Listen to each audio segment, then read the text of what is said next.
Ciao Gio. Ciao Buonasera Giuseppe. Marco, buonasera Paolo. Ok, Sto leggendo il volantino alle tue spalle. Legends ciao di Gianni, quello lì è Acquaria. mio cugino, eh? Ah, James? Si chiama Buzzetti di cognome, no? Ah, Allora, qui in America lo chiamano Buzz, ma io non lo chiamo quello lì, io lo chiamo Gianni, no? Ciao. Ciao, ciao, Potete, Ciao. ciao potete Livio. chiamarmi Gianni, Gianni va bene. Sì. Ciao Gianni. Sì, va bene quel nome lì perché ti chiami Giovanni, allora.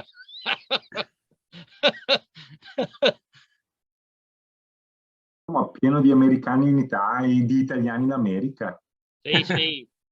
E, mio cugino abita qui su Long Island, mezz'ora di distanza, no, da me. E anche lui è appassionato, un grande acquariofila. C'ho molto orgoglio vederlo così bravo nel nostro hobby, no? Certo. E come vedete è più giovane che me, no? Di poco, dai. Poco, No, poco. credo che c'è di più di 10 anni tra me e lui. C'è una foto lì con 4 persone sul volantino, dico, c'è tuo cugino tu? Eh? C'è una foto sul volantino con 4 persone, c'è tuo cugino tu? Non so di cosa stai parlando, Marco. Sul volantino alle tue spalle c'è una foto con 4 persone, Oh, dico, lì, quella foto lì? eh, No, questa qui sono io, Rosario Lacorte, James Atz, che era un famoso teologico che lavorava al Museo Americano della Storia Naturale, e poi questo qui è un mio amico, non c'è lui. eh. Non ero ancora nato. Questa pubblicità qui questa fotografia qui sono del 1999. E poi vedi qui, lo sai chi è quello lì, no? Garibaldi. Perché quando sono su questi Zoom con americani mi dicono ma chi è quello lì?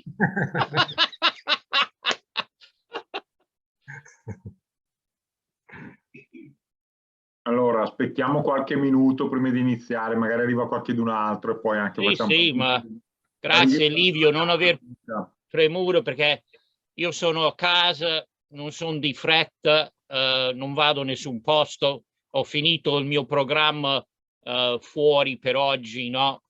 E adesso sono a casa. Ma da te che ore sono? Sono le 3 del dopo pranzo. Pomeriggio. 6 ore. Sì.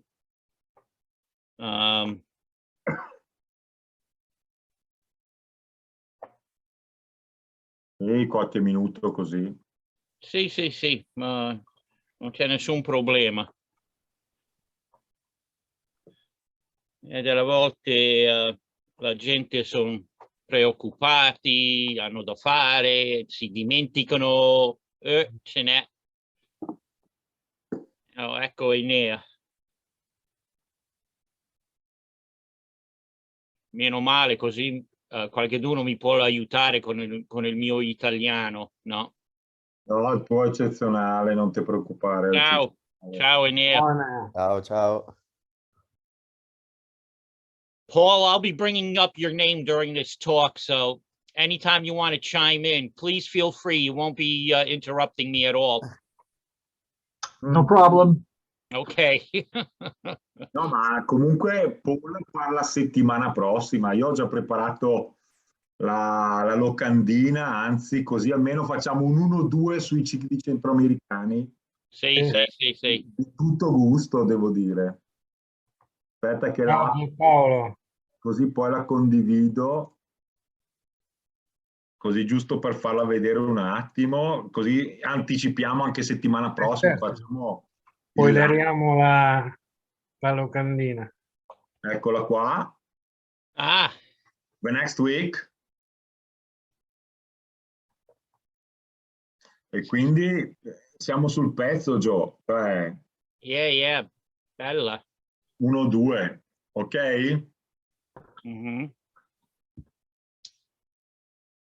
Allora, chi è che controlla il programma adesso? Ce l'hai te, no, Livio? Sì, ma sì, penso di essere in grado di fare tutto io così adesso. Sì. Se Enea riesce a far partire di la registrazione, come avevamo detto, la registrazione, una cosa in Facebook, così poi gestisco io senza problemi. Sto facendo. Ma, di più ti devo Un chiedere, secondo. come avevi mandato le fotografie e tutto il resto? Ti sei organizzato con un PowerPoint o faccio io vedere le foto a tuo comando? E se mi dai la possibilità da controllare le Tu foto, puoi lo so io. condividere senza problema. Sì, perché Sai, con questi no, share screen.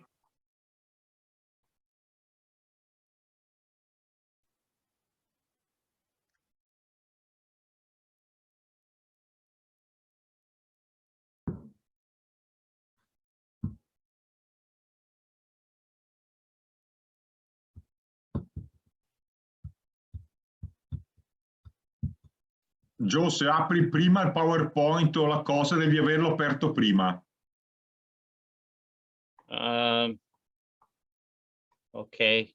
Dov'è che lo trovo? Ah, ok, accetta. Allora, tu apri il tuo programma.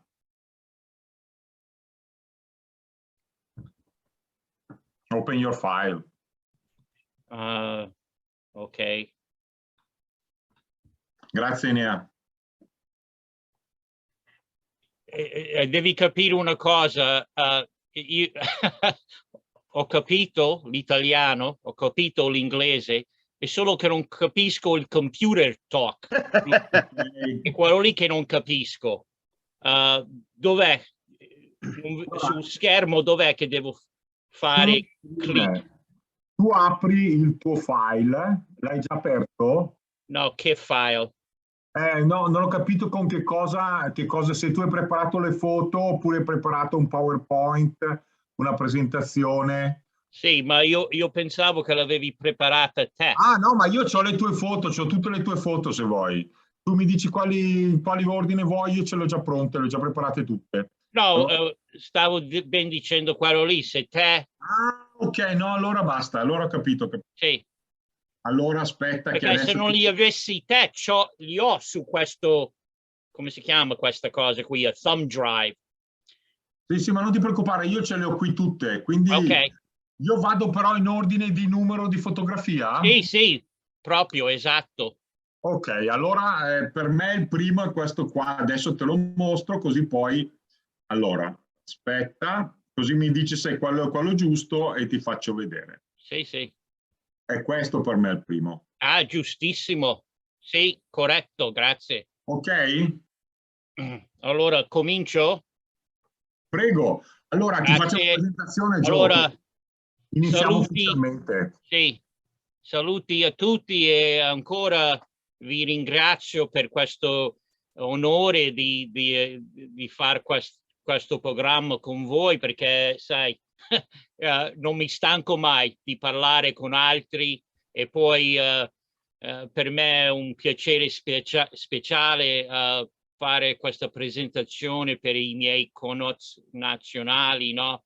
E a praticare il mio italiano. Allora, in questo programma parlerò di esperienze che ho avuto con dei ciclidi americani che a quei tempi erano nuovissimi.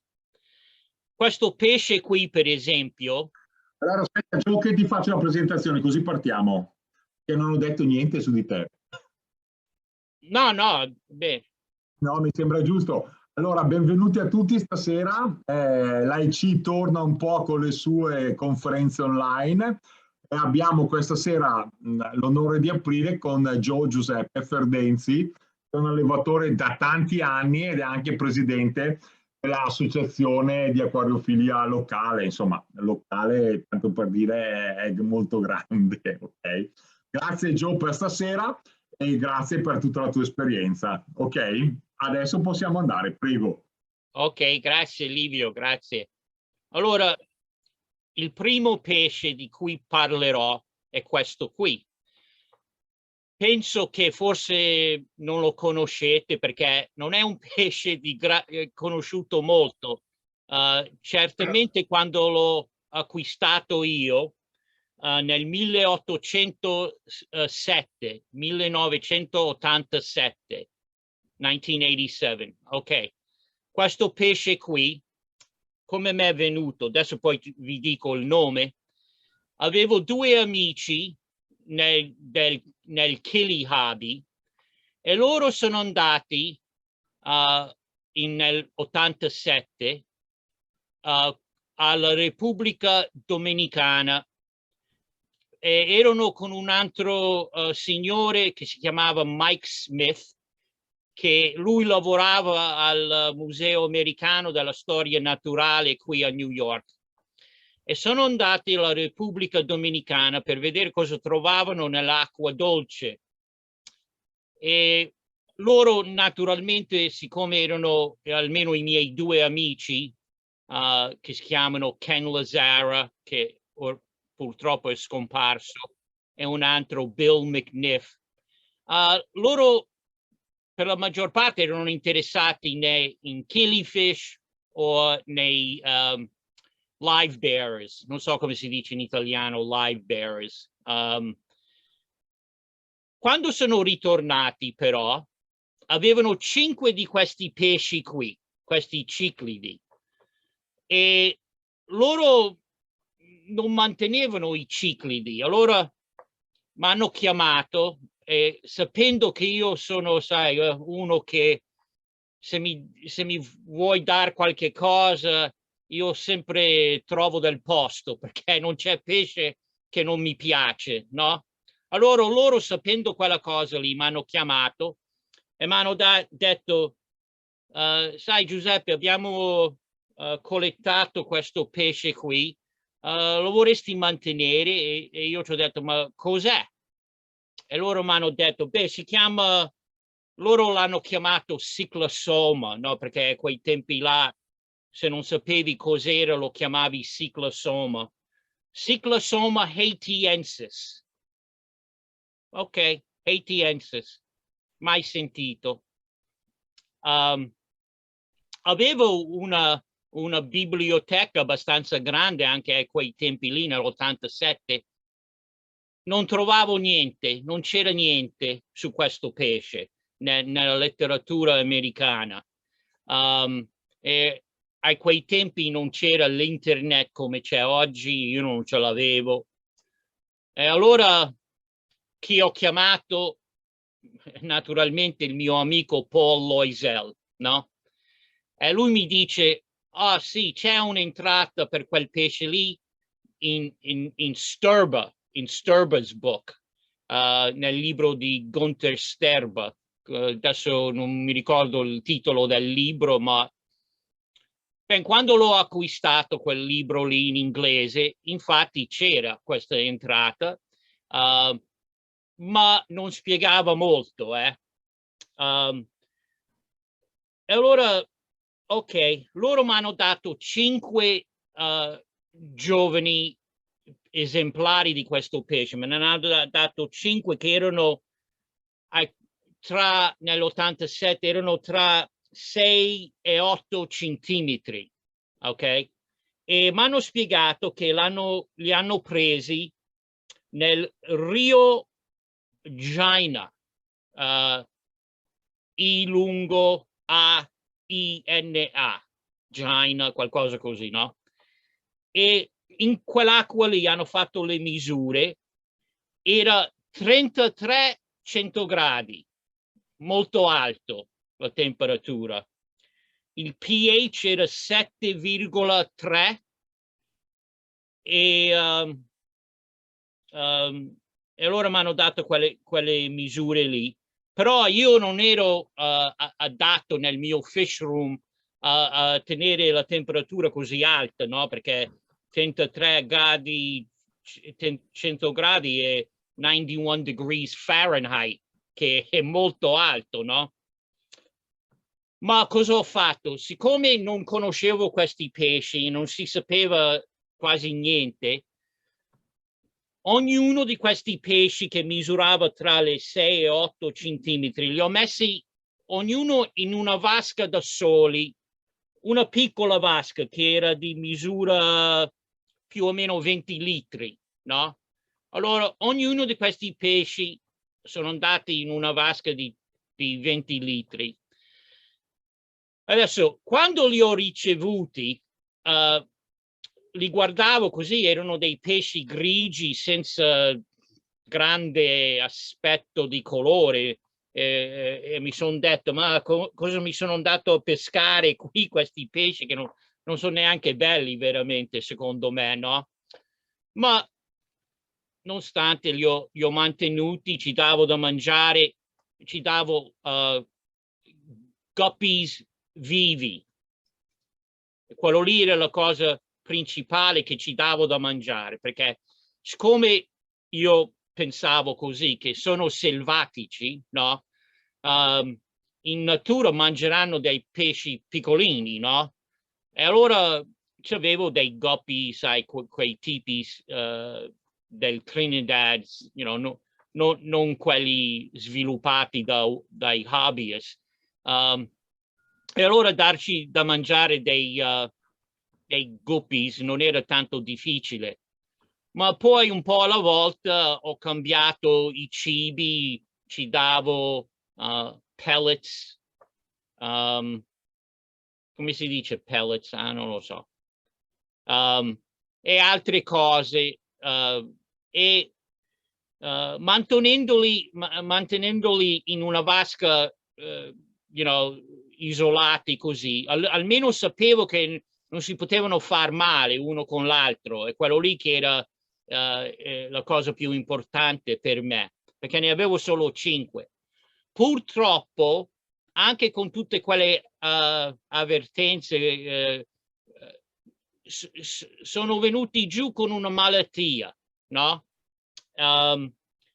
E ho provato varie cose per salvarli, ma me ne sono morti 2. Allora ne sono rimasto con solo 3.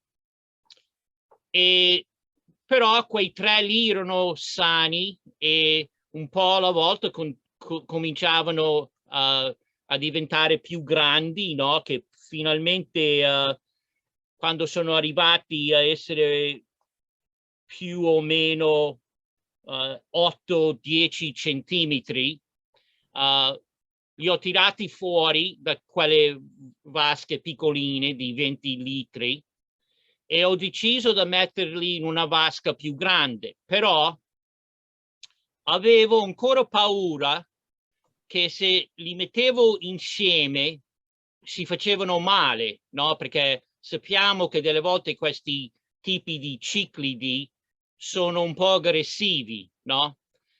Adesso questa fotografia qui è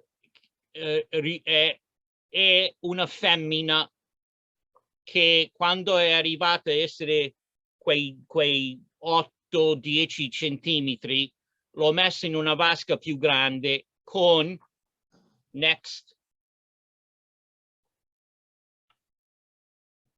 Prossima fotografia. Ecco, sì. Prossimo. Quello lì è ancora la prima.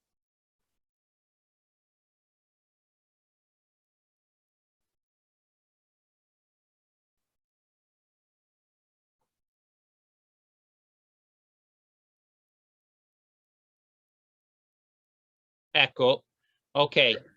Quello lì è un maschio. Ma vedete che a quella misura lì nei 8 a 10 o 12 centimetri non c'è una grande differenza, almeno all'occhio, per uno come me che non sono esperto in queste cose, no? Ma per quelli che sono, te lo fa vedere che questo qui è un maschio e l'altra era una femmina. Ok, prossima fotografia.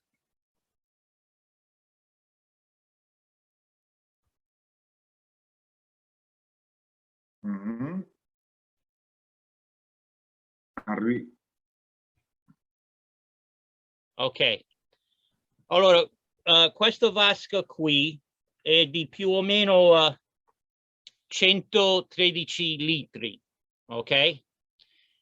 E cosa ho fatto? E vedete, ho costruito queste barriere e l'ho diviso in 3 compartimenti perché avevo 3 pesci e non sapendo nel principio, quando ho costruito questa vasca con i compartimenti, li ho messi dentro così, 1, 2, 3.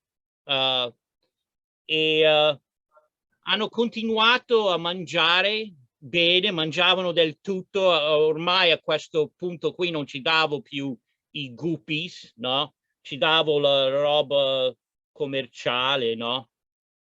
E mantenevo l'acqua, vedete che c'è il riscaldamento lì dentro, il heater, l'acqua a 29-100 gradi e il pH era 7,2 e come vedete in ogni compartimento ci avevo messo un vaso di terracotta con dentro dei buchi che ci avevo messo dentro, no? E allora ancora però non si sapeva niente di questo pesce, che a quei tempi lo chiamavano Heros haitiensis, ok? Quello lì era il nome che ci davano a quel momento lì, no? E un giorno il Paul Loisel era un ospite a casa mia, no? Come tante volte, perché un caro amico è venuto a casa mia, non so, abbiamo fatto una cena insieme, qualcosa così. Allora siamo andati in cantina dove c'era il mio fish room e ci ho fatto vedere questa vasca qui. e ci ho detto, ben Paolo, mi puoi dire cosa sono i sessi di questi pesci? Lo puoi dirmi? E lui li ha guardati per un qualche minuto e mi ha detto, beh, ha detto, hai 2 femmine e un maschio. Quello a sinistra è il maschio e quelle altri 2 nel centro e a destra sono femmine. Allora ero contento perché almeno avevo tutti e 2 i sessi, no? E come vedete non direi che erano grandissimi ancora, veramente, ma come ho spiegato mangiavano del tutto e sembrava che ci piaceva quella temperatura lì e il pH di 7,2, tutto andava bene. E poi così, sai, con i pesci devi avere della pazienza a vedere se succede qualche cosa, non succede qualche cosa. E poi dopo un anno, era luglio, e era caldo, no? Come ho detto, nel fish room era abbastanza caldo, nella sua vasca era 29-100 gradi. E vengo a casa e vado nel fish room per dar da mangiare ai pesci e vedo una cosa straordinaria che non aspettavo. Prossima foto.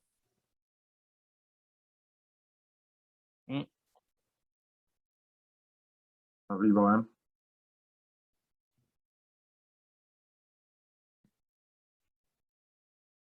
Ho visto questo.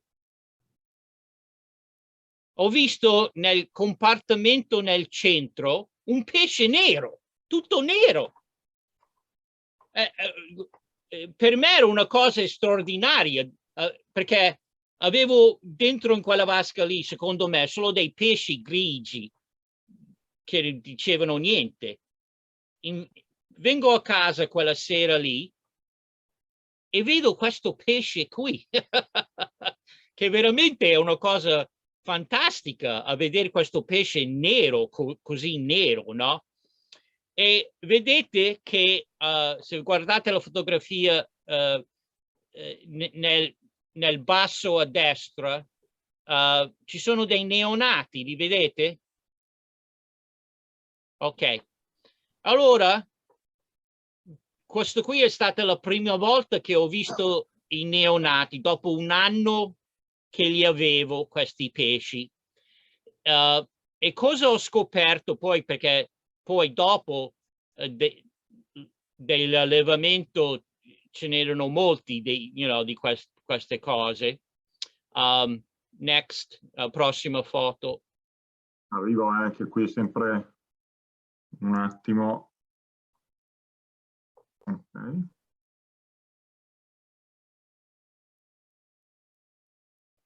Ecco, vedete quando, come è tipico per questi pesci americani dell'America centrale o lo Sud America, questi qui vengono dal Caribe, no? Perché è un pesce che è trovato sull'isola di Hispaniola, è solo trovato lì, e lo puoi trovare o nella Repubblica Dominicana o in Haiti, no?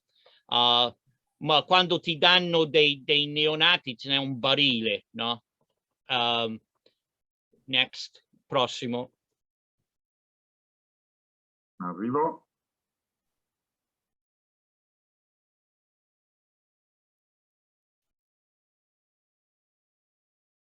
Era questo qua. Okay. No, andiamo indietro.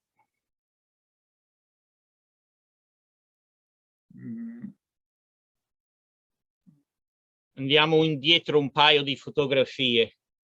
Okay. Dove c'era la vasca con i compartimenti. Okay.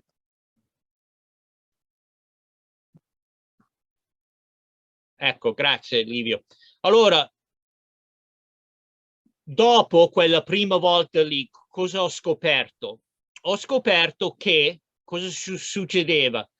La femmina nel compartimento centrale, lei depositava gli uovi dentro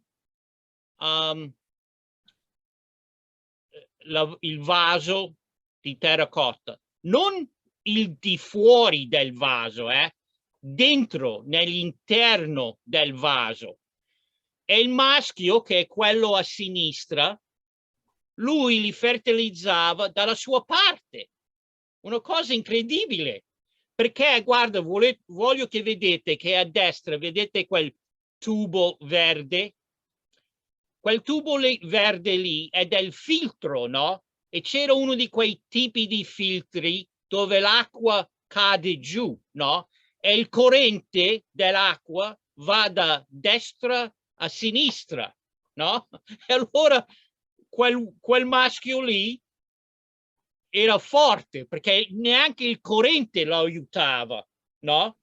Ma ogni volta che lei depositava i uovi dentro quel vaso lì di terracotta, lui li fertilizzava. Proprio dei pesci, io non ho mai avuto un'esperienza simile, proprio vedete la natura com'è, che quando è tempo da riprodursi, la natura è pronta, ogni ostacolo è superato, no?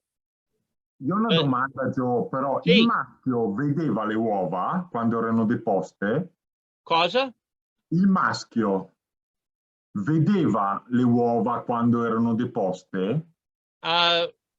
non so se li vedevo o no, ma si capisce che doveva o qualche cosa, qualche stimolo, non so, se non con gli occhi, forse l'odore, non lo so, o qualche feronome o qualche cosa che dava la femmina, perché non c'erano uovi che andavano male, mi capisci? Erano tutti buoni.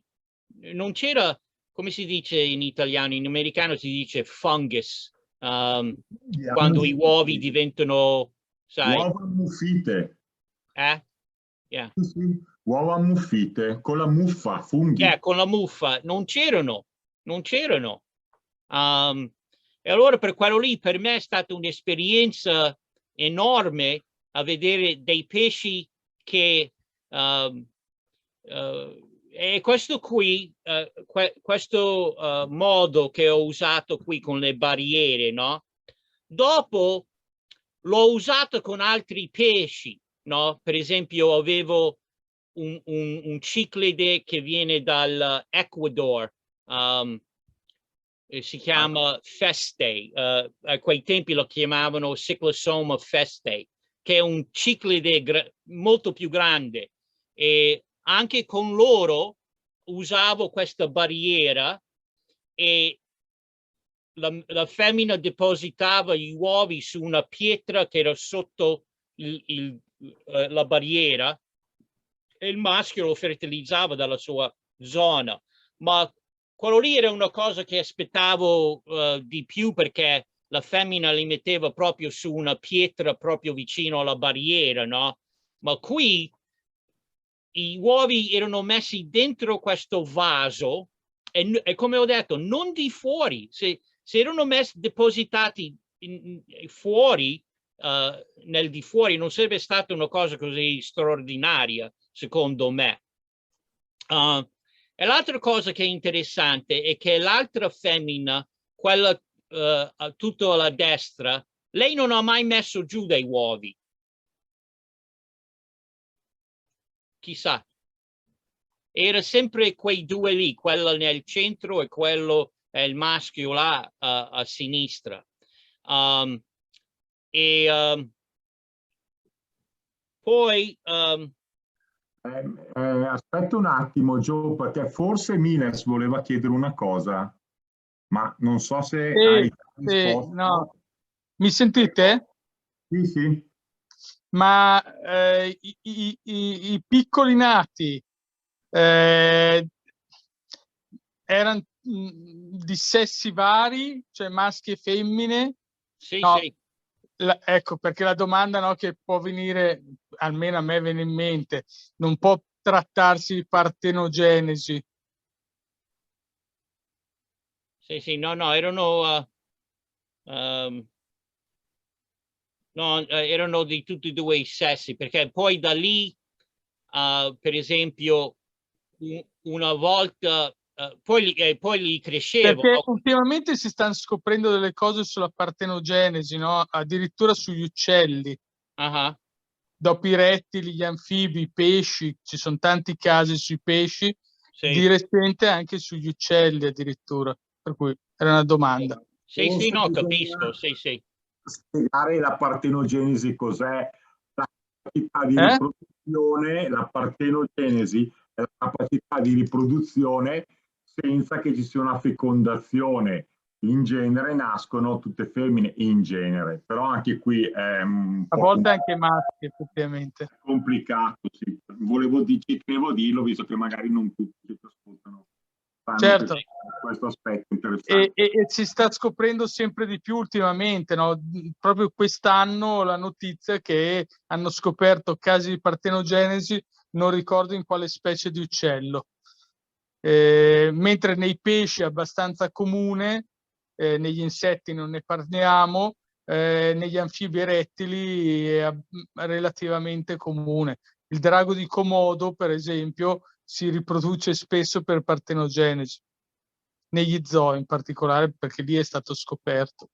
Va bene, scusate. No, va bene, è una domanda. Però se ci sono tanti maschi e tante femmine, perché normalmente nascono tutte femmine, no? Per partenogenesi.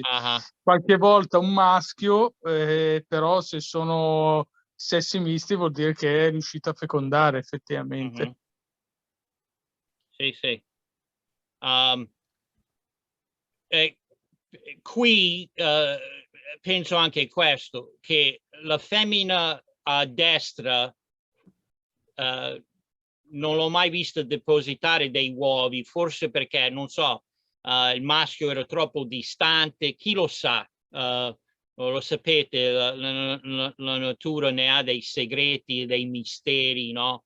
Ma so che una sera o un giorno, no? Ho avuto una visita di Ad Konings, no? Lo conoscete, no? Ad Konings, che è famoso per i ciclidi africani, no? È venuto a casa mia e poi siamo andati giù nel fish room e guardava intorno, in giro, no? Così. E ha visto questi ciclidi, i Haitiensis, e è rimasto perché non li aveva mai visti in un acquario. Ma ha visto che aveva una vasca, un'altra vasca, non so di cos'era, di 40 litri o forse di più, che c'erano dentro dei giovani di questo pesce, no? E allora lui li voleva comprare, no? E io ci ho spiegato, guarda, io non vendo pesci, però se ne vuoi te ne mando un mucchio, dimmi dove li devo mandare. E a quei tempi lui abitava in Texas, e allora ce li ho mandati un mucchio, non so quanti, no, a Texas, e so che da lì poi lui li ha diffusi anche lui a altri, no? Poi ok, andiamo avanti. Volevo dirti che Ad Konings è stato il nostro ospite e relatore a settembre in Italia. È un nostro amico affezionato che viene ogni 5-6 anni in Italia a parlare. È molto bravo. Mi ricordo che quella sera lì parlavamo e lui è tedesco, no? Olandese. Olandese. E allora avevo un libro scritto in olandese, no? Allora parlavamo e poi io ci ho spiegato che io sono italiano, no? E lui mi ha detto, oh, italiano. E ha detto questo, me lo ricordo sempre perché l'ha detto molto sinceramente. Ha detto, oh, l'italiano, la più bella lingua del mondo. No. Non ci ho dato torto, eh? Lo capisci in italiano. Sì. Ok, prossima Vado foto. avanti? Cambio? Sì. Allora, ok, adesso apro. È questa qua. Questa? No, prima di quella lì ci sono due fotografie di riviste. Ah, ok, vuoi quelle? Sì, scusa, Sì. allora adesso te le apro subito. Sì. Fotografie, quale vuoi? Quella, una delle due? Sì, la BB. No, non la vedo bene. BB Adesso 130. la Tropical Fish Hobbyist, quella? No, quella prima di quello. Quella prima, allora aspetta. Scusate che qui... Ok, adesso provo, vedere se è giusta. Questa? Sì, esatto. E allora poi, dopo avendo quell'esperienza lì, ho scritto un articolo su quel pesce lì, che come ho detto a quei tempi si chiamava Heros haitiensis, e è apparso qui in agosto del 1989, e anche in quella rivista lì c'era un articolo di Paul Loisel su quel pesce lì, il medesimo Haitiensis, in natura, perché Paolo ha fatto delle ricerche in Haiti, dove credo che lo chiamano Odo, right, Paul? They call it the Odo. Yes, Odo. Yeah. E allora c'erano quei 2 articoli lì sul medesimo pesce. Quello di Paul era su il pesce in natura e il mio era sul pesce nell'acquario, no? E quell'articolo lì che è apparso nel Journal of the American Cichlid Association, penso che sia stato il primo articolo,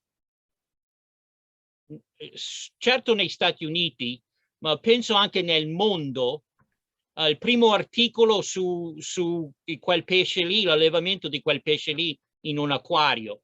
Se uno conosce, non so se uno in Germania, ma non credo che c'erano articoli sull'allevamento di quel pesce lì prima di questa edicola qui del Journal of the American Cichlid Association. E poi un paio d'anni dopo, prossima foto, Livio. Okay.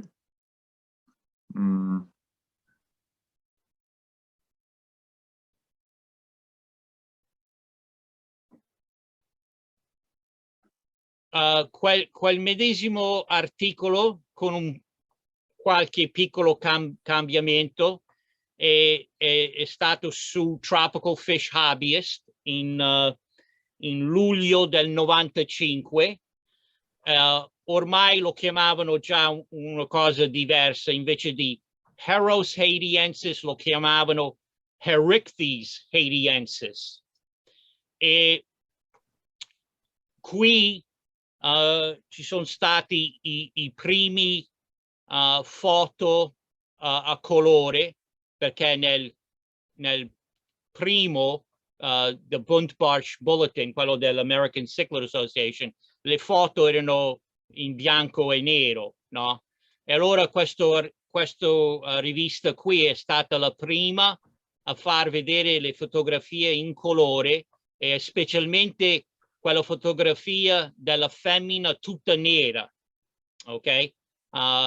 E ancora, anche finora, anche che questo qui è vecchio, del 95, ma anche finora non penso che ci siano stati tanti articoli nelle riviste commerciali su questo pesce. E era una cosa proprio di fortuna, no? Perché io non vado a fare collezioni fuori nella natura. Io sono un acquariofila che mi piace essere in casa, no? Ma è stata una cosa per me, un'esperienza straordinaria, avere la possibilità di essere il primo a fare l'allevamento di questo pesce qui. È un peccato che non è sempre tutto nero, perché se quel pesce lì sarebbe sempre tutto nero, sarebbe una cosa di valore commerciale, ma come sono le cose, anche il giorno d'oggi è un pesce per uno che è molto specializzato nei pesci americani, no? Io non lo mantengo a questi tempi, perché io è da tempo che non mantengo pesci grandi, no? Non so come spiegare, ma ormai non ho quel desiderio di avere pesci grandissimi.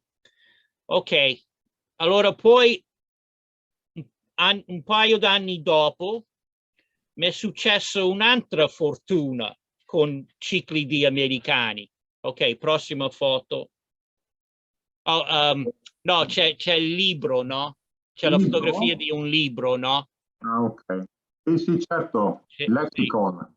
sì, yeah, ecco. Si vede? No, non ancora.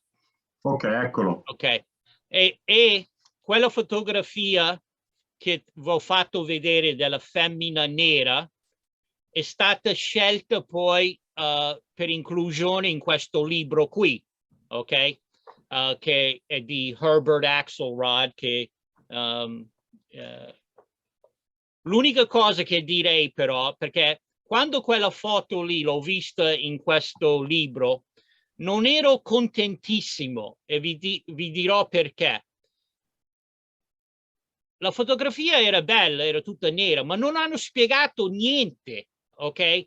Uno che comprava questo libro e vedeva quella fotografia lì avrebbe avuto l'impressione che è un pesce nero, che è sempre nero, perché non hanno spiegato che quella lì era una fotografia di una femmina quando c'ha i neonati, quando ha messo giù i uovi, no?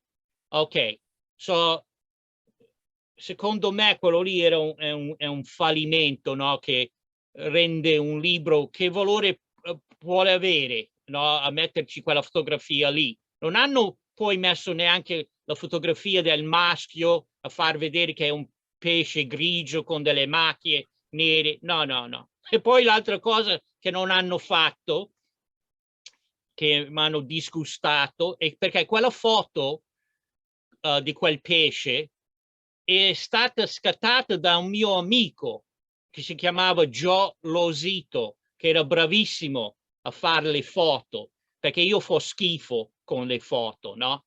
Ma lui era molto molto bravo. E quando hanno messo l'elenco dei crediti per le foto nel libro, non ci hanno messo il suo nome. E io ho scritto a Axelrod e ci ho detto, ehi, hai messo fuori questo libro, c'hai un elenco di credito per le foto lungo un chilometro e non hai messo dentro quello di mio amico. E mi ha promesso che quando mettevano fuori la seconda edizione di questo libro avrebbero corretto quel problema lì di non dare il credito a mio amico. Ok, prossima foto. Che sarebbe di quell'uomo lì in bianco e nero. Lo vedi quella foto lì? Arrivo. Ma vedi, il problema è, questa qui è una fotografia di Axelrod, che in America era famoso, non so se è famoso in Italia, e che lui era sai, quello che era il proprietore, il pubblicatore, come si dice, l'editore, la casa editoriale dei Tropical Fish Hobbyist.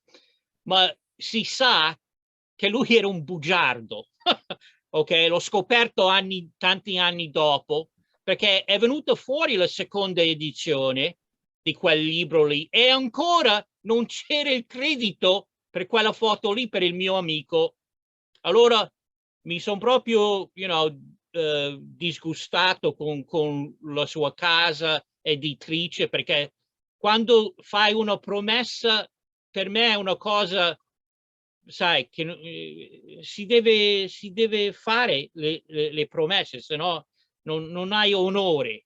Ma questo qui è il famoso Axelrod che è morto già da un paio d'anni fa, ma nei suoi tempi, negli anni 50, 60, anche gli anni 70, era molto famoso in America perché pubblicava quella rivista lì e tanti libri che si tratta dell'acquario, no? Ok.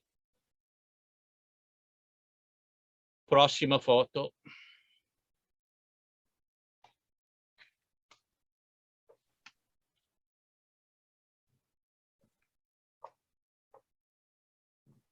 No, non quella lì.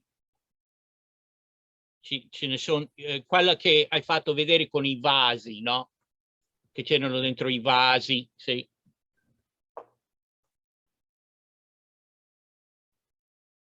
No, no, o forse ce n'è un'altra, no, c'è un'altra dove si vede il pesce, ma è piccolo, è circondata da tante cose. Credo che è prima di quella con i due vasi nella vasca. prima di quella lì cosa c'è, Livio?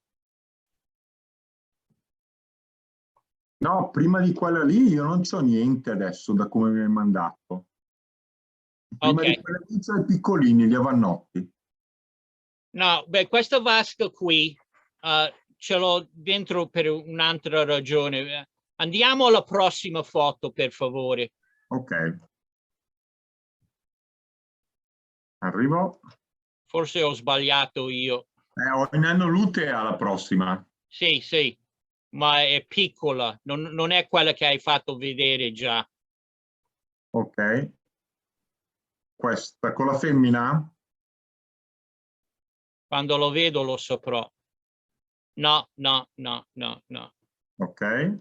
No, non quella lì. Ce n'è un altro dove il pesce non si vede tanto bene, è un po' scura.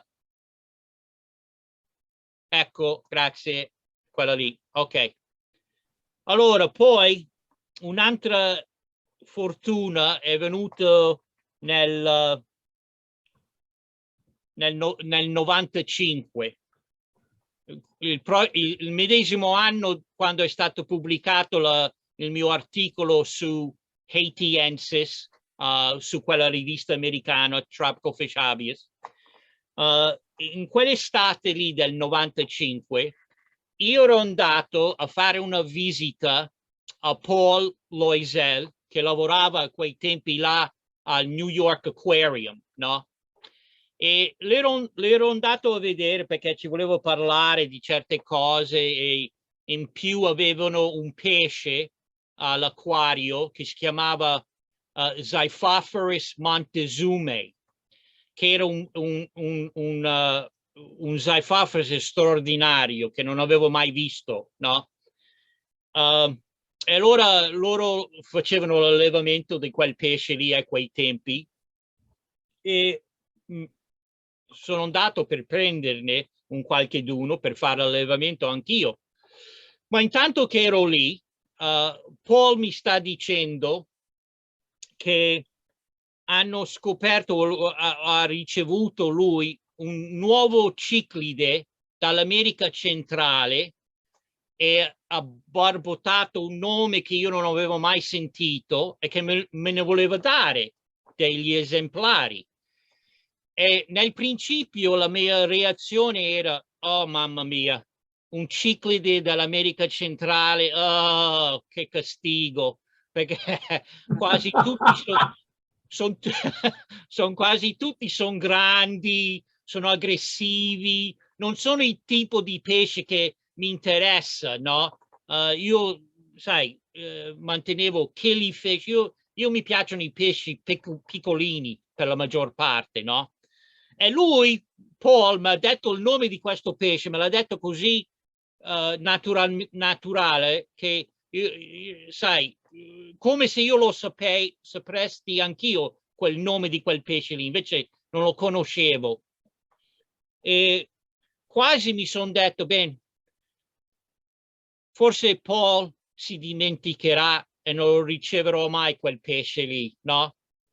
Ma un giorno è venuta l'occasione che sono andato a casa sua e sai, siamo stati insieme, abbiamo parlato, così, ero appena per partire, ero quasi fuori dalla porta quando Paul mi dice, oh, aspetta, Joe, ricordi quel pesce che ti ho detto che viene dalla America centrale?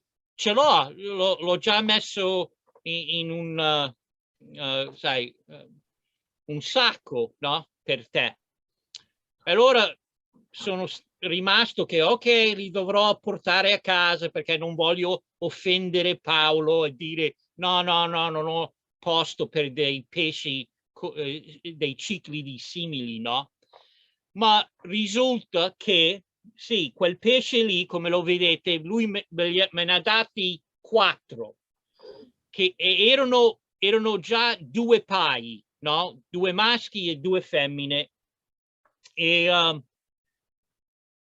infatti era, beh, a quei tempi là lo chiamavano non quello che lo chiamano adesso, che è Amatitlania nanolutea, ok? Quello lì è il nome che usano, almeno in America, usano quel nome lì adesso, Amatitlania nanolutea.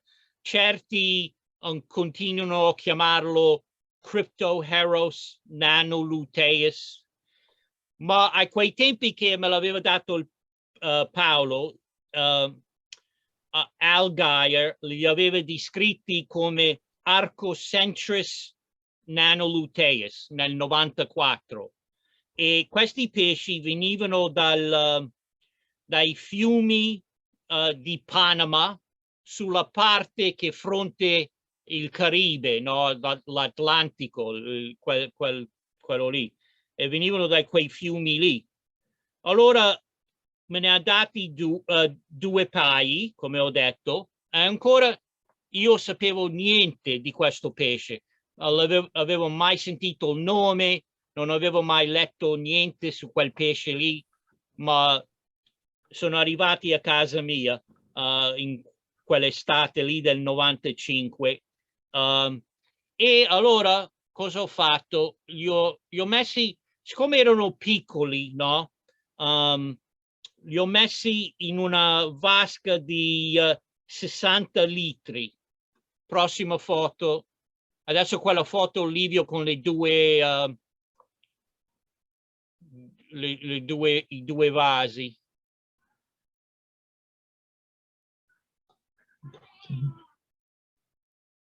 Ecco. Questo qui non è proprio la vasca, ma è simile. Era vuota, fuori che c'erano quei due vasi lì, no? Che c'erano dentro delle piante acquatiche, no? E li ho messi in in una vasca così, dove mantenevo l'acqua tra i 26 e 27 gradi, e il pH era abbastanza alto, 8,2, e mangiavano del tutto, non erano fastidiosi, no? E così li ho mantenuti così, non erano aggressivi, e non erano tanto grandi, erano il maschio era un po' meno di 10 centimetri, le femmine erano verso i 7 centimetri, no? E allora poi la prima volta che ho visto l'allevamento era ottobre. Allora li ho ricevuti durante l'estate, e i primi neonati li ho visti in ottobre, devo dire i uovi li ho visti, perché cosa hanno fatto? Vedete che non c'erano grotte, non avevo grotte, avevo solo questi vasi qui che erano pieni di ghiaia con dentro delle piante acquatiche, perché io in ottobre non pensavo che fossero già pronti a darmi dei uovi. Allora non avevo messo niente nella vasca in una forma di grotta o un sasso liscio, niente. Ma cosa hanno fatto ancora? Vedete, la natura, quando vuole arrivare a un certo punto, ci arrivano anche se non ci dai quello che gli esperti dicono che ci devi dare. Vedete quel primo vaso lì, il più alto, no? Cosa ha fatto la femmina? Ha messo i uovi on the rim di dentro. Come si dice rim in italiano? Il bordo? Il bordo, ma di dentro, no? Lei ha messo i fili di uova lì dentro, nel dentro del bordo del vaso, guarda, ok? E allora, studiandoli, poi ho capito cos'era il paio, il maschio e la femmina, che avevano depositato e fertilizzato quei uovi lì. Allora cosa ho fatto? Gli altri due l'altro paio li ho pescati fuori e li ho messi in una vasca di 10 litri e quella vasca lì che aveva la medesima temperatura e il medesimo pH, no? Li ho messi lì dentro così perché era una vasca vuota di 40 litri e poi ho detto ci penserò dopo cosa farò con quel secondo paio, perché siccome ho già un paio che fanno l'allevamento, che tutto va bene, quelli lì non so, sono di scorta, li darò a qualcheduno, non so. Ma un mese dopo anche quel paio lì che era in quella vasca di 40 litri hanno depositato delle uova.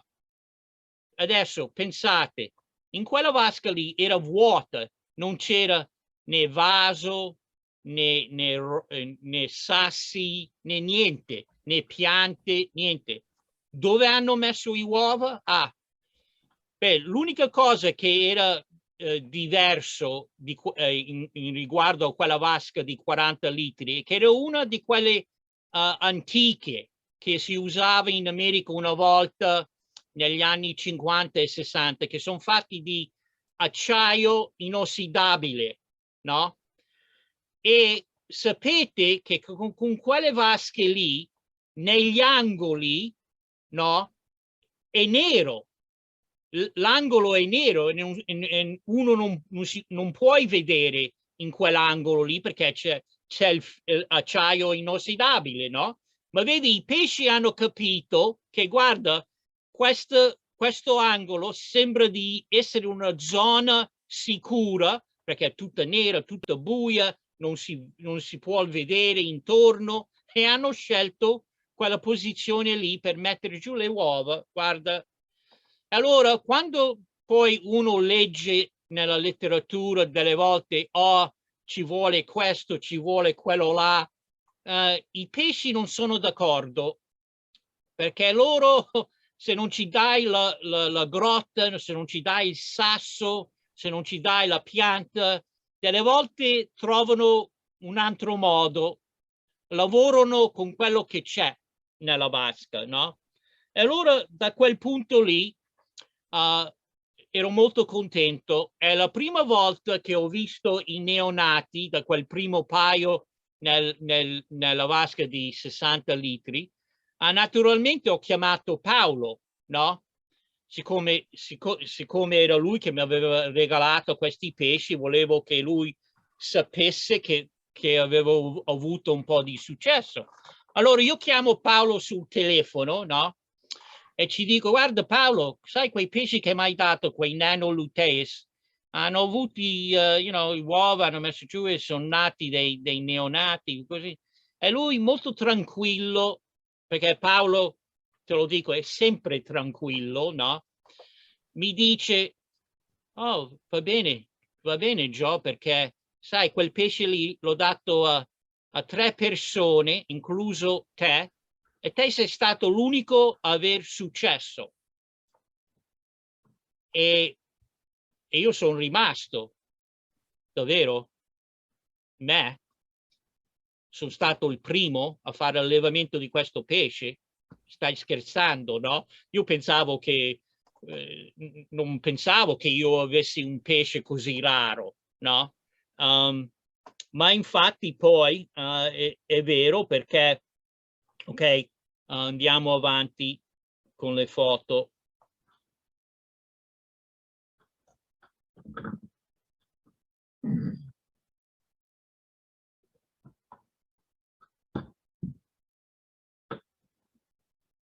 Qui vedete un maschio che quando sono adulti, no?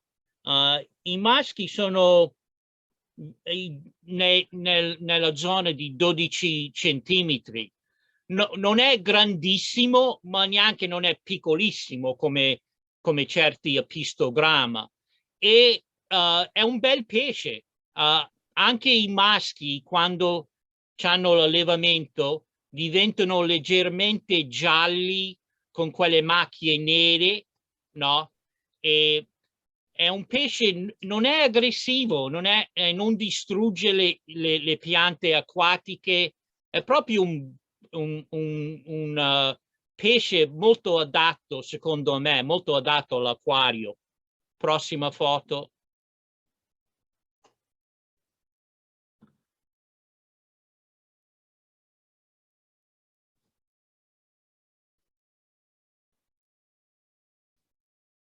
Qui vedete la femmina che è molto più piccola, però questo esemplare qui non è uno dei più grandi, ma la femmina arriva ai 10 centimetri. Questa qui non è di 10 centimetri, ma ce n'ho degli altri esemplari e arrivano a quel livello lì. E vedete che quando fa l'allevamento è molto bello, è molto bella, è gialla, con quelle strisce nere, e sono bravi genitori, no?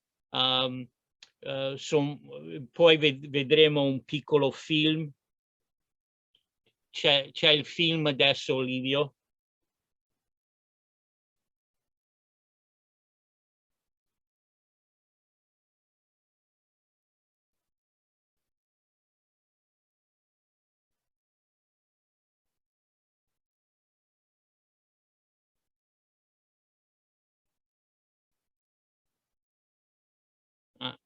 No, non ti sento perché... Scusate, non lo vedevate, vero, il film, il video? Sì. Ok, adesso devo cercare di farlo partire, scusatemi un attimo. Adesso lo faccio partire, devo riprenderlo. Faccio partire con l'applicazione giusta.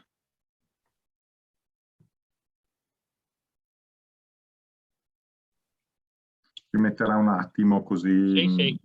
Scusate. Comunque li abbiamo anche noi adesso in Annolutea e anche quelli più piccoli, gli Altoflava, che uno della nostra associazione ha preso. Sì.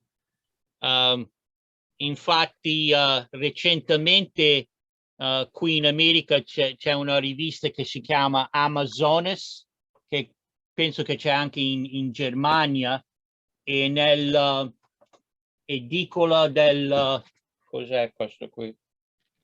Maggio di quest'anno, avevano un articolo sui ciclidi a Matitlania, no?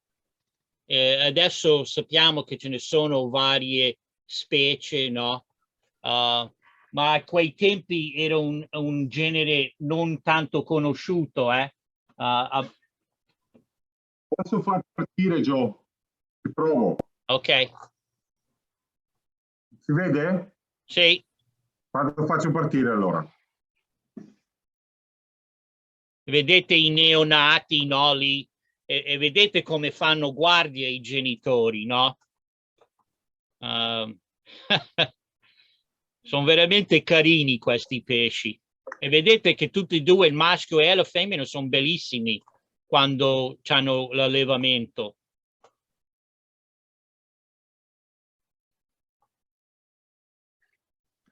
Ma tu li tieni da soli in queste vasche?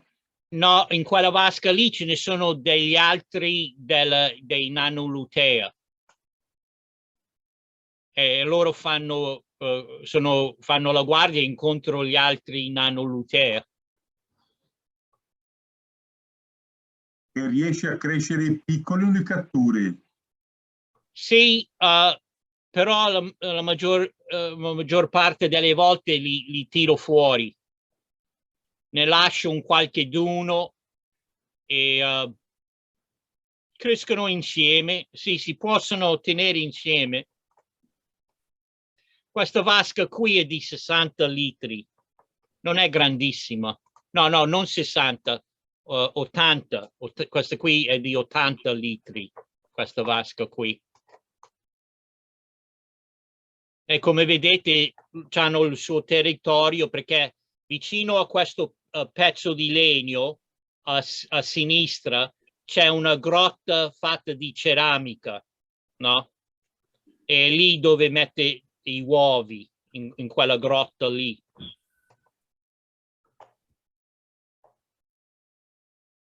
Ok.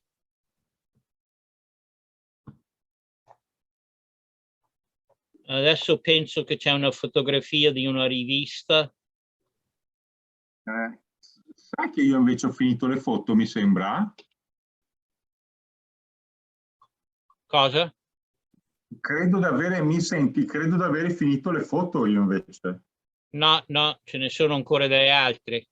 Perché io 21 non le ho scaricate, scusami, allora ho sbagliato proprio. Sì. Aspetta, allora, le scarico, sì, hai ragione, le scarico al volo, scusate. Sì, è vero.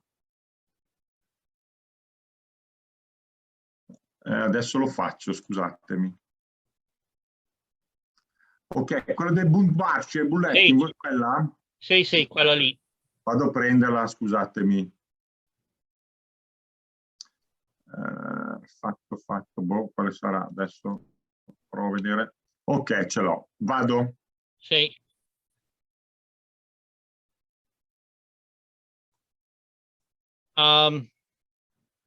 E poi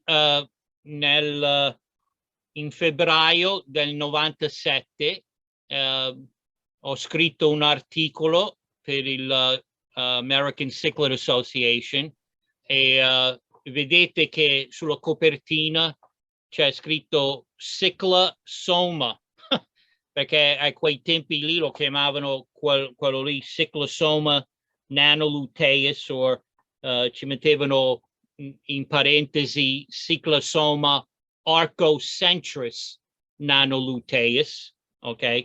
E quello lì è stato il primo articolo in America a descrivere l'allevamento di quel pesce lì.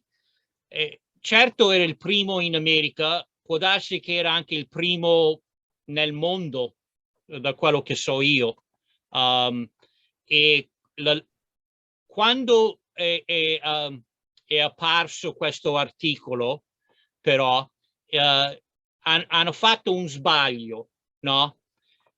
Invece di scrivere che l'autore dell'articolo era Joseph Ferdenzi, hanno scritto Joseph Fercenzi, ok? E allora cosa succedeva? Che quando arrivava la posta a casa mia, perché a quei tempi non avevo email, niente del simile nel 97, quando arrivava la posta e vedevo che era indirizzato a Joseph Fercenzi, sapevo subito di cosa si trattava, no? Perché hanno cominciato a scrivermi dappertutto gli Stati Uniti, oh, posso comprare questo pesce, posso avere questo pesce, e io credo che la maggior parte dei nanoluteus che poi sono stati circondati in America sono venuti proprio da questi due pai che avevo io, che mi aveva regalato Paul, no? E allora, come hai detto adesso, Livio, è un pesce molto diffuso, non soltanto negli Stati Uniti, ma all'estero. Prossima foto. No, ma in realtà non è così diffuso, se mi posso permettere. Allora, aspetta, c'è questa? Ok, sì. Sì, è una pubblicità. Infatti, parlando che sia diffuso, è un pesce che è apprezzato. Guarda, questo qui è una pubblicità di un incontro che hanno avuto in Ohio solo un paio di settimane fa, e vedete che c'è il Synodontis, il pesce gatto Synodontis, ma c'è il ciclide che a me sembra di essere Nanolutea, no? Che fa vedere che è molto apprezzato questo pesce adesso, è abbastanza diffuso, no? E ancora voglio dire che è stata un'esperienza meravigliosa essere il primo a fare l'allevamento di questo ciclide, no? È stato un grande piacere per me e è una cosa, è un po' un'ironia, se quella parola lì è giusta, perché io veramente non sono conosciuto come esperto nei ciclidi, sono più nel mondo dei Chilis, no? Ma con il destino delle volte è così, che mi è venuto in mano due ciclidi, il Haitiensis e il Nanurutea, che nessuno altro li aveva a quei tempi, e sono stato fortunato che ho potuto fare l'allevamento. E allora vorrei anche dire che quando si parla di quei due pesci lì, il Haitiensis e il Nanurutea, potete dire con verità che la prima persona a fare l'allevamento di quei due pesci, di quei due ciclidi lì, è stato un italiano. Perché mio cugino lo sa, abito in America, ma io sono italiano, la mia anima è italiana, non c'è niente da dire. Ok, prossima foto. Sono quasi alla fine. Perché avendo quelle due esperienze lì è stato grande, però non tutto sempre va bene. Questo ultimo pesce di cui parlerò, questo qui. Questo pesce qui lo conosco da molti anni, l'ho visto nella letteratura e da quando ho visto le prime foto è un pesce che desideravo sempre di averlo, ok? Questo qui è Uaru Fernandez Yepesi, che è il cugino del famoso Uaru che si conosce da molti anni, ma secondo me questo Uaru qui per me è più bello. Quell'altro che si chiama how do you say it, Paul? Amphimacoid, what's the other Uaru? Amphiacanthoides. Grazie. Non mi è mai piaciuto quel pesce lì.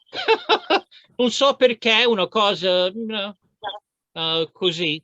Ma questo pesce qui invece l'ho sempre desiderato.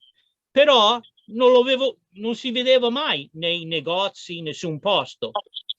Poi, un paio d'anni fa, uno che fa l'importazione dei pesci selvatici dalla Sud America, ce n'è arrivato un mucchio, e siccome lui è un grossista, il prezzo era molto ragionevole, allora ne ho comprati 6.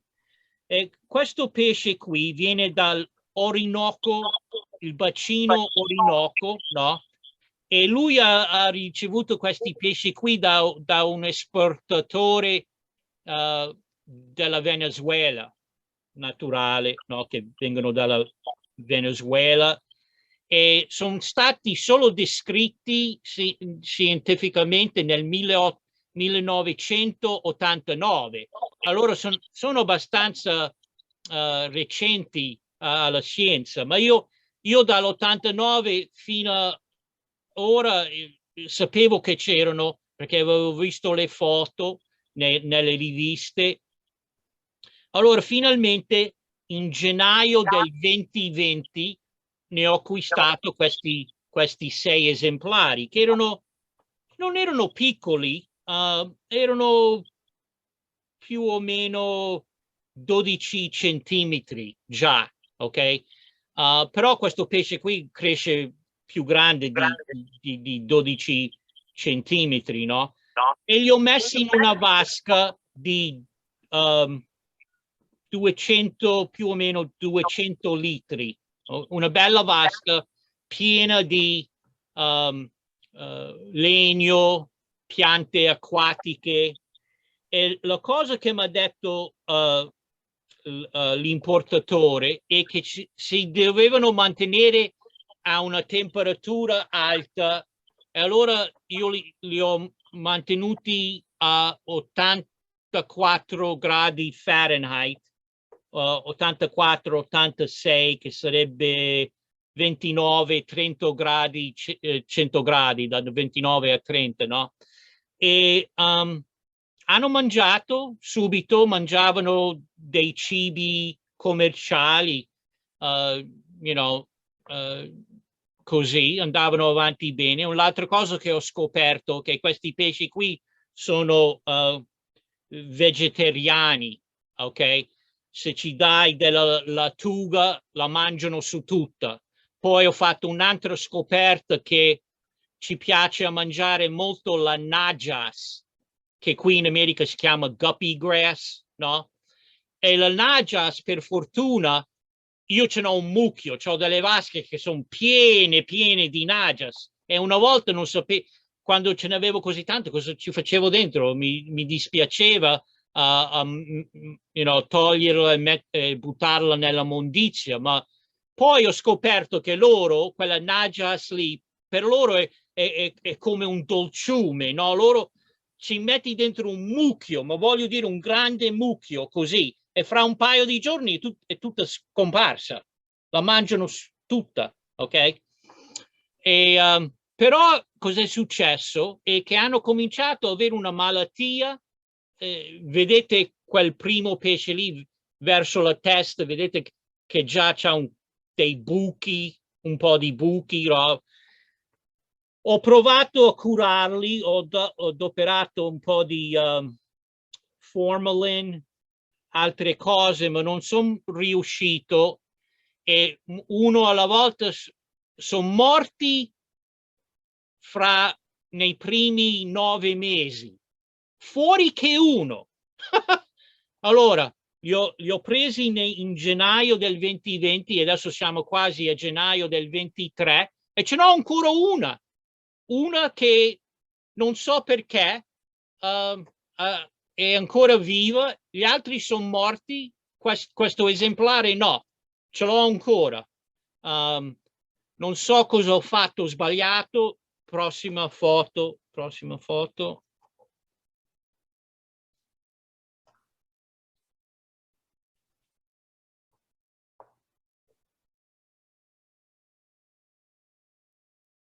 Ok.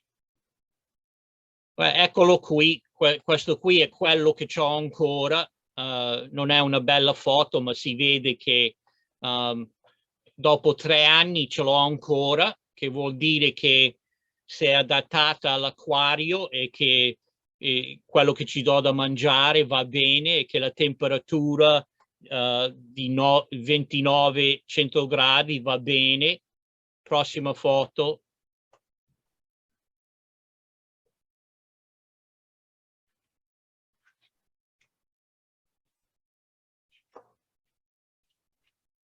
Questa qui è la vasca di 200 litri più o meno, e vedete com'è con il legno e Anubias, tanto Anubias, che è una pianta acquatica con delle foglie così dure che neanche loro lo mangiano, no? Ma proverò ancora. Se questo importatore che è vicino a noi, se li riceva di nuovo questo Uaru, voglio provare a vedere se ho più successo. Non so se in Italia se c'è questo pesce, non so, ma se qualcuno ha avuto fortuna con questo pesce, mi piacerebbe sentire cosa hanno fatto. Ma io proverò di nuovo. Ma finora non ho avuto successo, ma quello lì è il mondo dell'acquario, no? Per ogni successo c'è un fallimento, ma per me è sempre un'esperienza da cui posso imparare, e allora continuerò. E allora io vi ringrazio che mi avete ascoltato. Questa qui è l'ultima foto. Grazie Livio per l'aiuto. Se ci sono delle domande, sono pronto a rispondere. Io ho una domanda, ma nelle tue vasche con questi cicli di metti, perché da noi c'è anche un po' molto di mettere dei pesci, dei deter fishes, quindi dei pesci diciamo di distrazione, come dicevi tu, i portaspada oppure dei guppi o delle peciglia. Tu hai questa usanza oppure non li usi in genere? Non li uso in genere, no. Il problema è sempre questo per me. Anche con un pesce grande come quel Uaru Fernandez Yapesi, che se il dither fish è un portospada o qualche altro, loro arrivano al cibo prima dei Uaru. E allora un po' alla volta il Uaru muore dalla fame. Quello lì è il problema che io ho trovato con dither fish.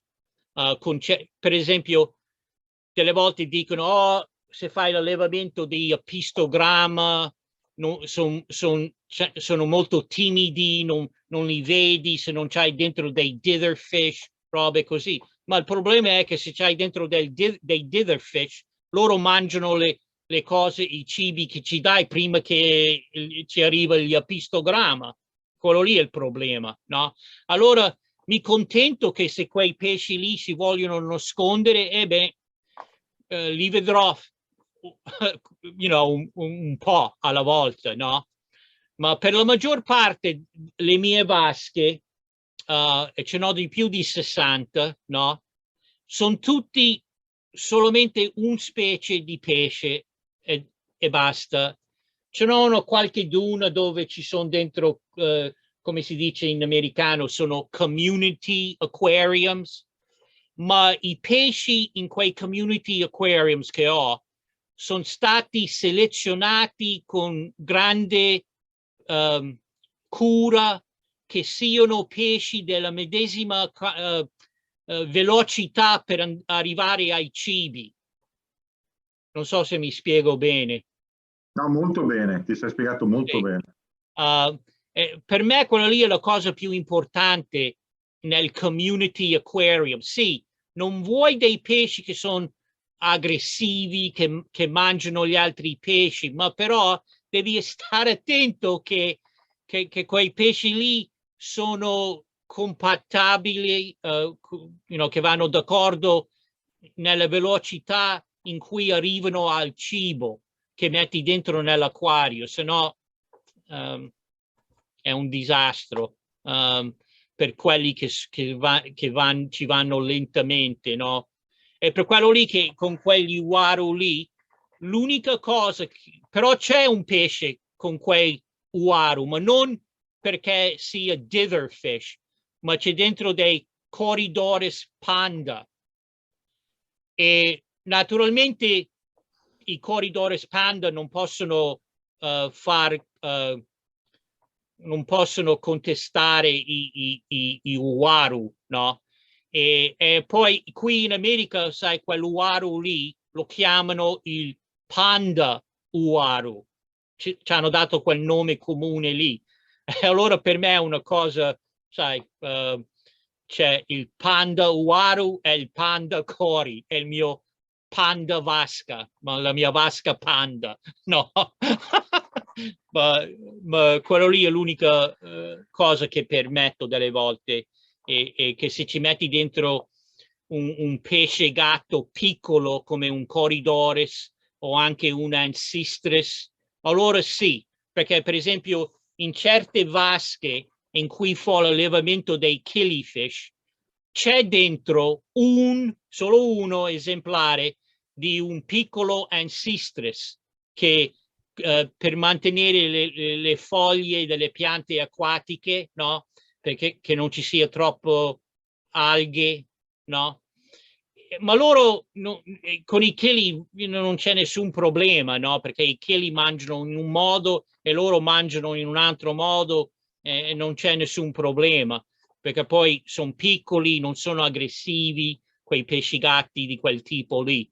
Ma quella lì è l'unica eccezione che fa nelle mie vasche, che uso dei pesci gatti piccoli che non sono aggressivi, che mangiano solo dal fondo. Se qualcuno delle domande possiamo farle, così parliamo anche e salutiamo poi dopo. Ma io ti volevo chiedere una cosa, Gio, i Waru che presentavano quelle chiazze, insomma, hai pensato magari alla malattia All in Dead, il buco della testa, Sì. ho provato con metronidazolo o altre cose, oppure direttamente con quel farmaco che hai detto? Sì, sai, sono guariti un po'. Quando ho usato il Formalin, no? Che me l'ha consigliato 2 persone che sono nel commercio, no? L'importatore e poi un'altra persona che ha un negozio da molti anni che ho fiducia, no?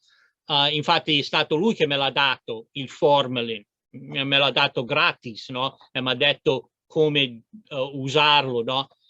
Ha funzionato, sono guariti un po', ma cosa è successo? Un po' alla volta, non so spiegare, non era curato 100% il Hole in the Head, ma non so, cominciano a perdere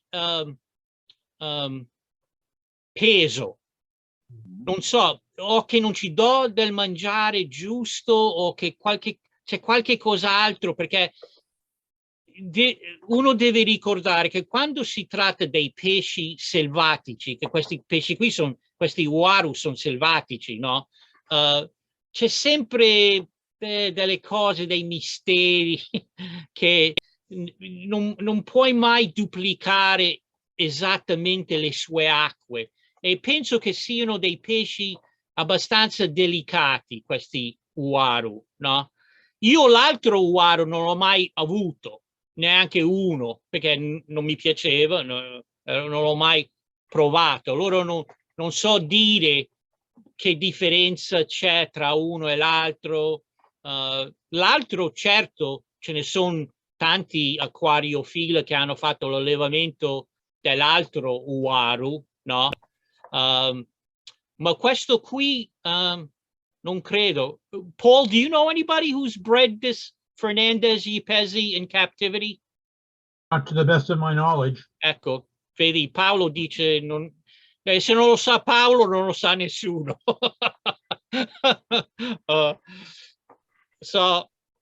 Ma per me è una di quelle cose, no? Ogni tanto uno deve avere un sfido, no?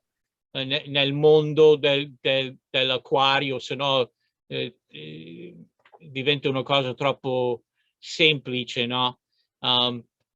Ma proverò ancora, se questo importatore, che non è troppo distante da me, se ci arrivano ancora, proverò ancora una volta.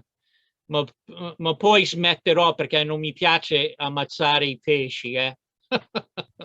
Ne ho ammazzati tanti nella vita mia, ma Mentre per la fecondazione a distanza dell'Eryctis haitiensis, ai tempi era, mi sembra, Nandopsis anche. E mi ricorda un po' anche la deposizione forse di certi conchigliofili che depongono a distanza, oreofili che depongono in corrente e riescono a fecondare le uova nonostante il flusso d'acqua. Però non so cosa ne pensava Paul di questa cosa inedita per i ciclidi, insomma. Sì, sì.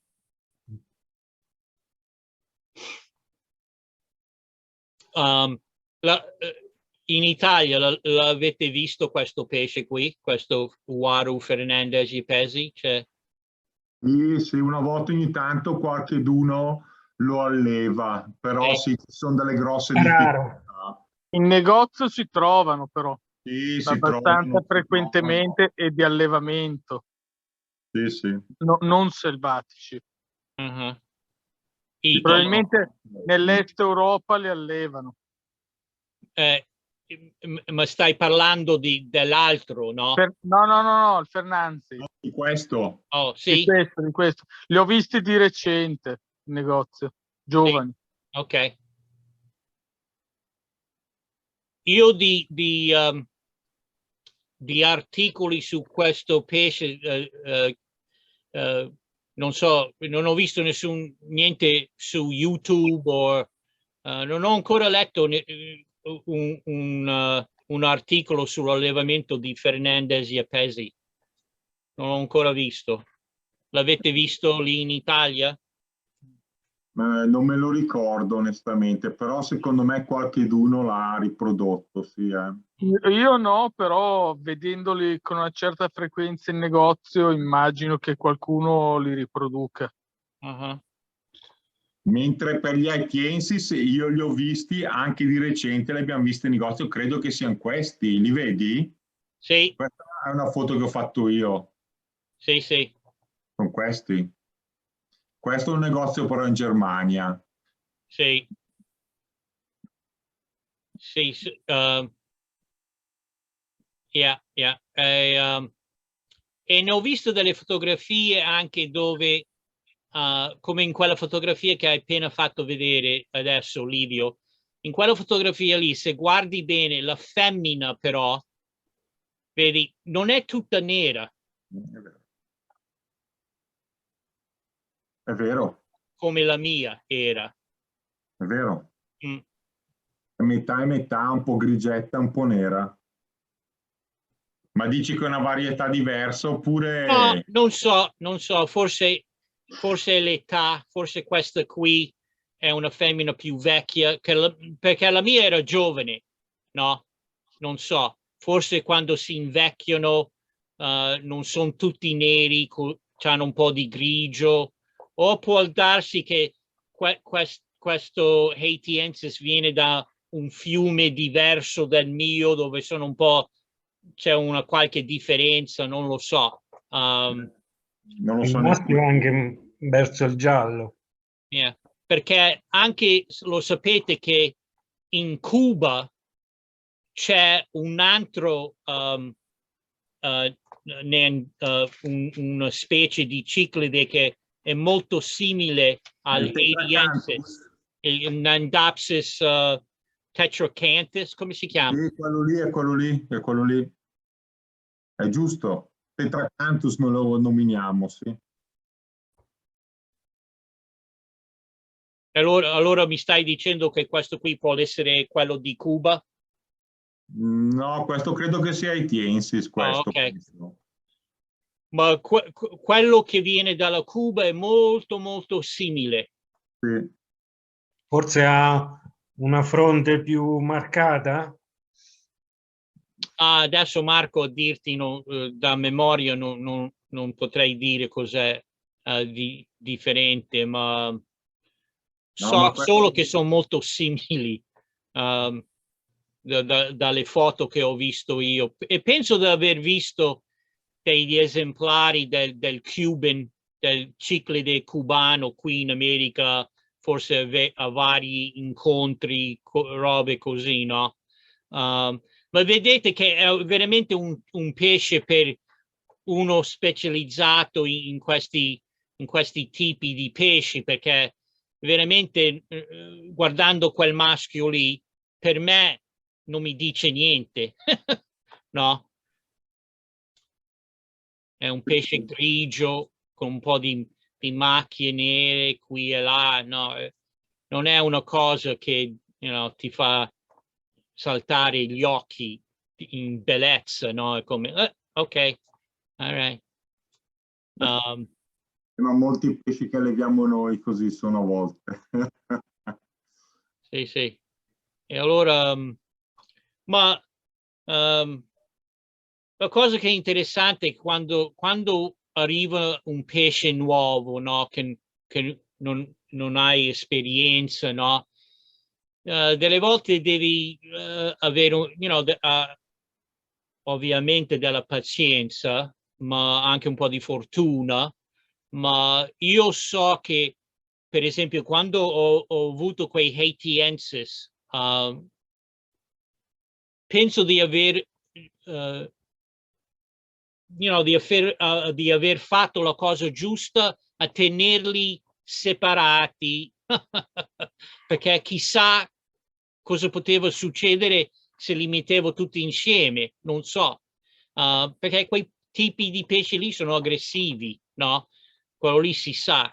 Adesso quella fotografia che hai fatto vedere, Livio, è evidente che si possono tenere insieme, no? Il maschio e la femmina, che è possibile. Sì, che vanno d'accordo, ma tante volte non vanno d'accordo, quello lì è il problema. E che siccome io avevo solo quei pochi esemplari, non potevo, io non volevo rischiarli, no? E allora penso di aver fatto la cosa giusta, però dovete pensare che quando ho fatto quei compartimenti non pensavo mai che si potrebbe avere l'allevamento con quelle barriere lì, capite? Io li avevo fatto quelle barriere lì e dicevo, bene, quando sono un po' più grandi li metterò insieme a vedere quello che succede. Ma è risultato che quelle barriere lì non ho mai dovuto toglierli, perché e ho avuto quell'esperienza lì poi dopo, anche con altri pesci, per esempio Neolamprologus brishardi, che adesso certi lo chiamano Neolamprologus pulcher. Quelli lì ho fatto l'allevamento una volta anche loro con la barriera, perché ne avevo solo 2, me ne aveva regalato un amico, un maschio e una femmina del daffodil, sai che ci sono un po' gialli, e me ne ha dato solo 2. Ho detto, oh mamma mia, adesso dove li metto? Avevo solo una vasca di 40 litri, no? Che non è grande, no? E ci ho messo una barriera vicino a un vaso di terracotta e boom! C'era l'allevamento così, con la barriera. No? Quel pesce lì depositava, la femmina depositava i uovi di fuori del vaso, no? E il maschio dalla sua parte li fertilizzava, ma non era tanto difficile perché lei li metteva proprio vicino alla barriera, no? Ma ho scoperto che con tanti ciclidi si può fare quella cosa lì. Come ho detto, il Cyclosoma feste che avevo, che è veramente la femmina di quel pesce lì è un spettacolo, lo conoscete, no? Che la femmina quando c'è l'allevamento è un orancio brillante con delle strisce nerissime, proprio sembra un pesce marino, di acqua marina quasi. E il maschio è abbastanza bello anche lui, ma non come lei, non colorato come lei, ma è abbastanza bello anche lui. Molto più bello che il Haitiensis. Ma sono grandissimi, sono dei pesci, aggressivi anche. Sì, ma anche loro facevano l'allevamento con la barriera, perché avevo paura che se il maschio si arrabbiava o qualcosa così, puff. Hai poi provato la coppia di Haitiensis a lasciarla insieme? No, mai. Sai, qui in America c'è un'espressione, no, che si dice if it ain't broke, don't fix it. Se non è rotta, non aggiustarla. E allora non ho mai provato, Marco, ma una domanda buona, sì, ma vedi, io veramente non sono uno che ci piace fare grandi rischi e così, no? È il mio carattere. Squadra che vince non si cambia, diciamo, giusto? Ok, sì, sì. Bene. Beh, guarda, in tutte queste cose la fortuna viene a avere amici, no? Perché quelli là che sono andati nella Repubblica Dominicana, quando sono ritornati, hanno pensato a me, a darmi quel pesce, e Paul, un altro grande amico. Io veramente non ci ho mai chiesto a Paul perché ha scelto me a darmi quei pesci. Non lo so. Did you understand what I said, Paul?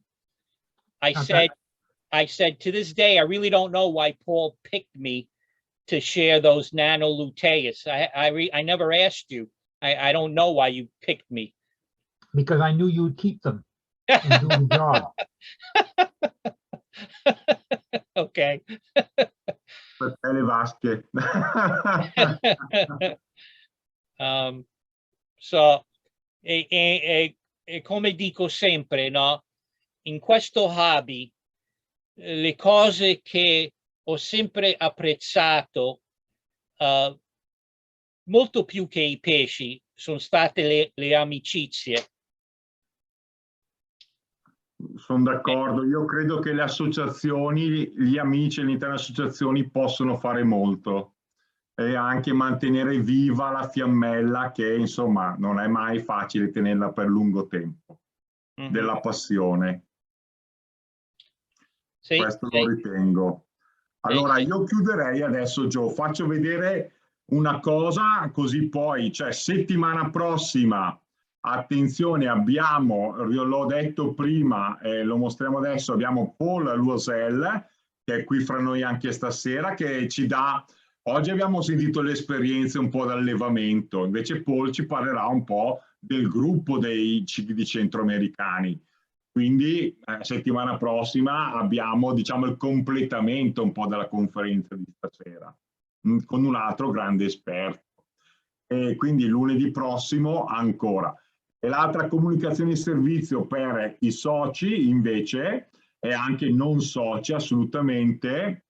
Scusate, non c'ho qui adesso ve la mostro perché questo sabato per chi vuole ci troviamo per quelli dell'associazione che vivono vicino a, insomma, in Lombardia, che vivono in Lombardia, allora possiamo trovarci alle Onde e quindi assolutamente trovarci lì per fare un po' di festa e vedersi un po' fra di noi.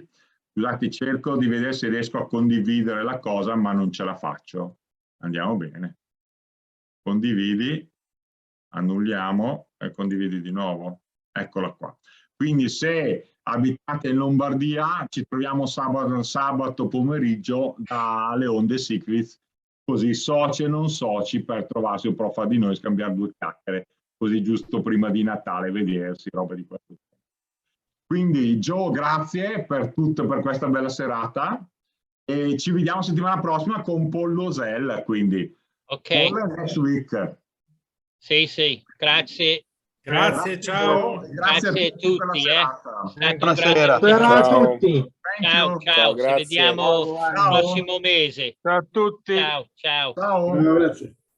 Alla prossima. Ciao.